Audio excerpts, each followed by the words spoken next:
Sí, es muy importante esto que nos dice de la ductilidad, porque me encuentro muchas veces trabajando con estudiantes cuando les dices, bueno, cuando vas a una audición tú propones una interpretación, pero que además hay que hacerlo, porque no puedes ser plano, entonces no interesas a nadie, ¿no? Pero luego tienes que estar dispuesto a cambiar, no va a prevalecer tu criterio. Es más, es que ni siquiera es el más importante. Por eso a mí, más que las audiciones, me gustan las sesiones de trabajo, audiciones comentadas, audiciones donde a lo mejor yo, con un cantante que me ha resultado interesante, puedo jugar a pedir que cambie cosas. Y en ese momento yo puedo observar la reacción que tiene ante eso, ¿no? Y para mí es muy importante ver cómo un cantante joven es capaz de cambiar algo interpretativamente con rapidez y sabiendo lo que se le pide, ¿no?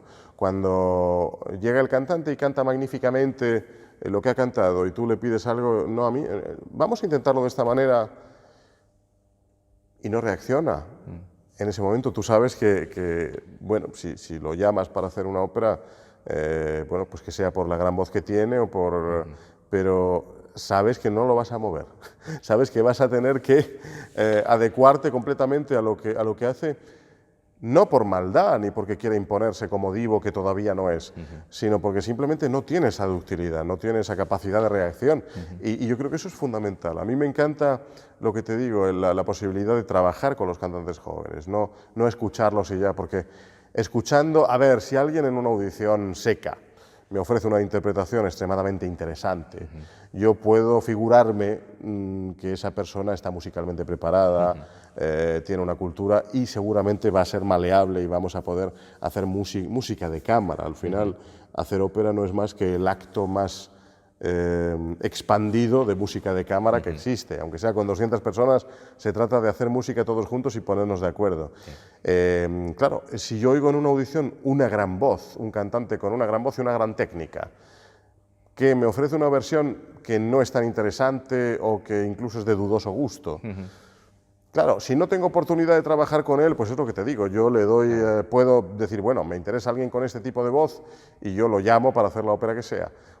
Pero si en ese momento yo tengo 5 minutos, 10 minutos para hablar, para poder pedirle, vamos a intentar hacer esta frase de esta manera, a mí eso me gusta, porque hay muchas veces que simplemente hacen algo que no tiene ese gusto refinado que queremos, simplemente porque no han tenido la formación, pero sin embargo sí tienen la inteligencia para recibir y ofrecerte aquello que tú pides, ¿no? Entonces a mí me encanta esa posibilidad de hacer audiciones que sean un poco comentadas. De hecho yo trato siempre de que un cantante que audiciona para mí, aunque no esté previsto que yo comente, siempre trato de hablar con él, siempre... Sí, de hecho doy fe, porque en una ocasión que audicioné para usted, ¿Ah, sí? efectivamente. No, yo recuerdo haberte escuchado, sí. Pero no recordaba que habíamos tenido la ocasión de... Sí, pues mira, eso es un ejemplo. Yo siempre, eso también me lo enseñó un poco el maestro Zedda. Para un cantante también es un esfuerzo emotivo y muchas veces económico el ir a audicionar a un sitio, con la esperanza de que surjan cosas de esa audición.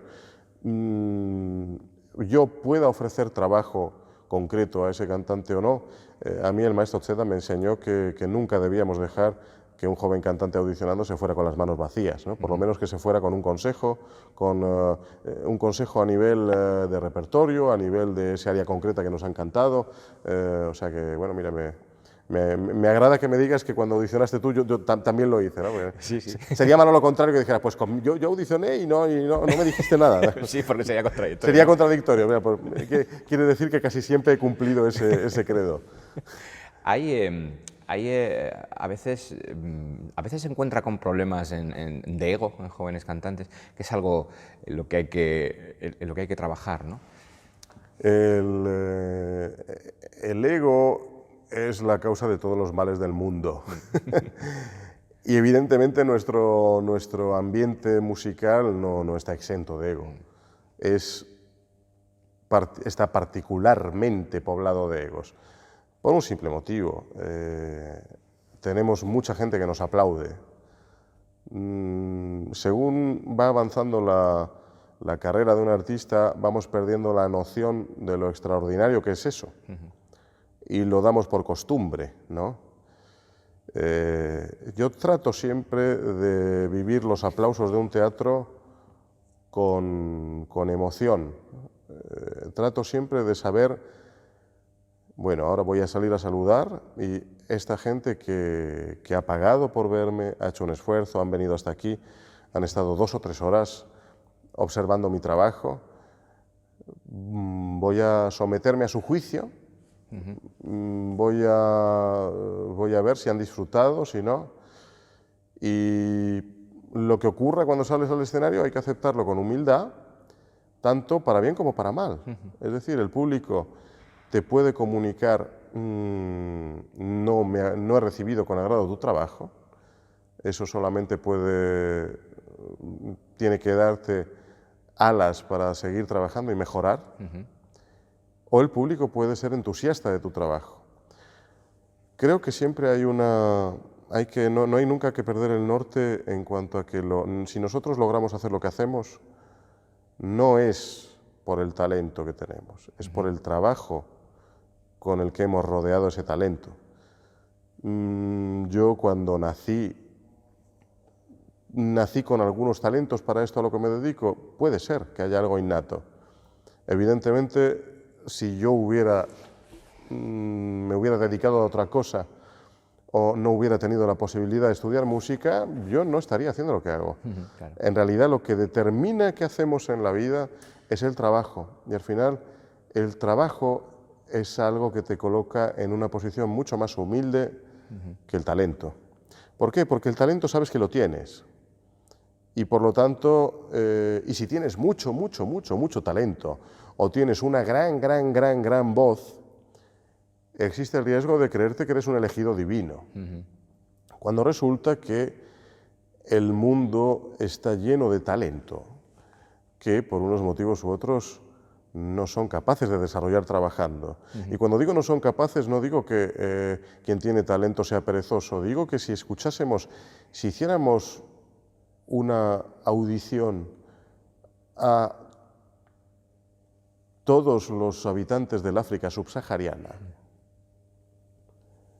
una prueba de voz, puedo afirmar que allí descubriríamos Marios del Mónaco, Paatas Burjulaches, Nikolai Yaurov, María Scalas, entre esos millones de personas que en su vida tendrán la ocasión ni siquiera de acercarse a un teatro de ópera. Con lo cual, cuando tú piensas esto y piensas cuánta gente con talento hay que que vivirá su vida, pasará su vida sin ni siquiera saberlo, das mucho más valor al trabajo. O sea, yo siempre, la idea siempre no es pensar qué bueno soy o decir qué bueno eres. Yo siempre quiero pensar, cuando algo sale bien, sentirme orgulloso de cuánto he trabajado para llegar aquí y vivir ese camino, ese trabajo con esa humildad. El ego llega cuando se da prioridad al talento que al trabajo, ¿no? Se prioriza el talento y no el trabajo. Aunque hayan trabajado también, Sí, claro. ¿no? Porque al final cualquier gran cantante, cualquier gran director tiene una cantidad de horas esto está claro. detrás enorme. Pero si llega ese momento en el que ese talento extraordinario te hace considerarte un elegido divino, el problema no es que no hayas trabajado, el problema es que no respetas el trabajo del de enfrente, claro.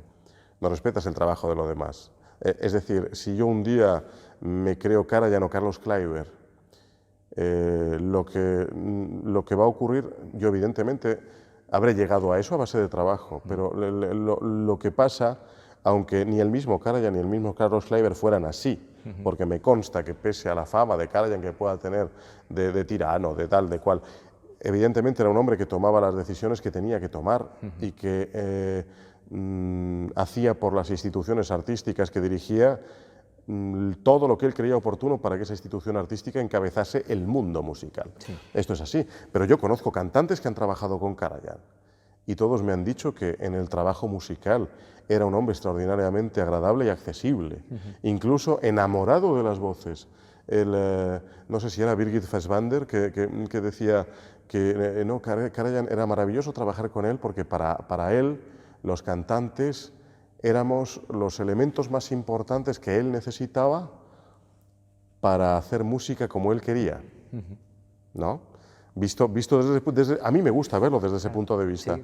Y claro, desde la óptica de un gran cantante también debería ser siempre que ese director que tiene enfrente, aunque sea menos importante que él, ha trabajado mucho para estar ahí y es un colaborador fundamental también a la hora de hacer él la música como quiere, ¿no? Entonces, yo creo que si todos pensásemos así, esos problemas de ego no existirían. Yo tengo que decir que he tenido siempre mucha suerte, no he encontrado nunca grandes problemas. También me he encontrado quizá más ego en niveles más intermedios que en los más altos.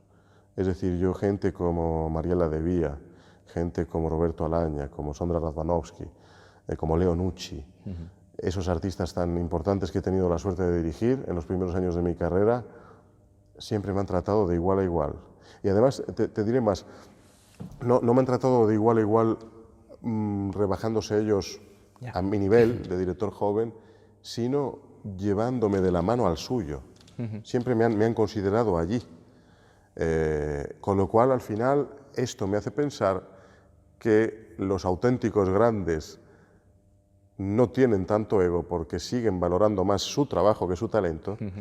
Y sin embargo, a lo mejor el que tiene ego y está en un nivel más intermedio quizá nunca llegue a ser un auténtico grande porque no tiene la capacidad de ver el trecho que le queda por recorrer, ¿no? Porque cuando tú te acontentas dentro de, no, yo estoy a este nivel y gano un montón de dinero y me aplauden los grandes teatros, en ese momento está la tentación de pensar que llegaste a todo. Y al final no es una cuestión de llegar a todo por la gloria de la carrera o por salir en la enciclopedia con una entrada más grande que la de tu rival. Se trata de hacer música al mayor nivel posible, simplemente por honrar la música con la mayor cantidad de medios y herramientas posible. Cuando te conformas a mitad es cuando surge el ego. Al final, y seguramente ese ego hace que nunca vayas a traspasar hacia el otro nivel. Es así. Bueno, me parece una reflexión muy interesante para terminar nuestra entrevista.